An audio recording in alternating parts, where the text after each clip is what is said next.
Good morning mga Kainiting TV.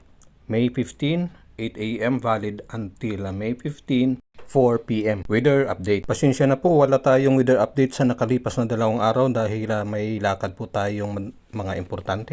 Balik sa ating weather update. Ang shear line ang nakakaapekto sa ngayon sa Cordillera Region, Cagayan Valley at Aurora. Nagdadala po ng maulap na kalangitan na may pulo-pulong pag-ulan, pagkulog at pagkidlat. Metro Manila at nalalabing mga lugar ng ating bansa ay nakakaranas po sila ng partly cloudy to cloudy at may isolated na rain showers or thunderstorms. Ngunit mayroon pa rin mga lugar na mayroong localized thunderstorm gaya po ng Zamboanga. Mamaya-maya mga 2 oras mayroon na silang thunderstorm at saka yung Cagayan Silio mayroong thunderstorm doon, Pinamalayan at Marinduque ngayong umaga. Sa hapon malakas na naman ang mga thunderstorm doon sa buong Luzon. Sa ngayon wala pa tayong nakikitang LPA sa loob